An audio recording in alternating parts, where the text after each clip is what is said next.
मेरा कभी नाम नहीं आ रहा था कि मंत्री बनने का, परंतु दिल्ली में हमको इतना बैटिंग करना पड़ा, इतना समझिए कि अहमद पटेल से लेकर के और सोनिया गांधी, राहुल गांधी तक मैंने क्या किया आप विस्तार से नहीं बता सकता।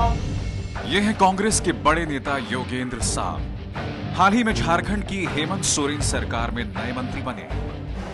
मैं योगेंद्र साहब ईश्वर की शपथ लेता हूं कि मैं विधि द्वारा स्थापित भारतीय संविधान के प्रति सच्ची श्रद्धा और निष्ठा रखूंगा।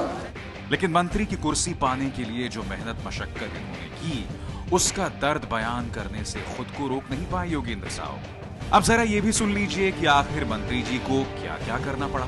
जूता सीए से लेकर चंडी पाठ तक करना पड़ता है राजनीति में, ये चीज हमेशा याद रखिएगा। जी हाँ, सही सुना आपने, जूते तक सिलने पड़े तब जाकर वो कृषि मंत्री बने।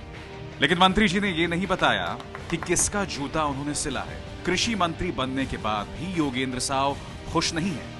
कहते हैं कि वो लूटना और छीनना भी जानते हैं। हम एक किसान का बेटा है, हमको लगता है इसीलिए कृषि मंत्री हमको दे दिया गया, लेकिन हम उससे संतुष्ट नहीं है, उससे संतुष्ट नहीं है। अभी हमको 2-4 और मंत्रालय को कब्जा करना है। हम उनमें से नहीं है कि बैठे रह करके भीख मांगेंगे।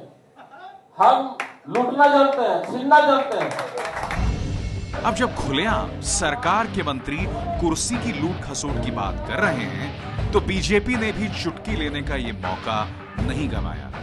इसी प्रकार के प्रयास के बाद और इस प्रकार की चाटुकारिता के बाद यदि इस प्रदेश में मंत्रिमंडल का गठन हुआ है, तो झारखंड की जनता अपने आप को शर्मिंदा महसूस कर रही है। झारखंड की जनता को दुर्भाग्य का सामना करना पड़ेगा। वहीं कांग्रेस का कहना है कि वो मामले की जांच करेगी।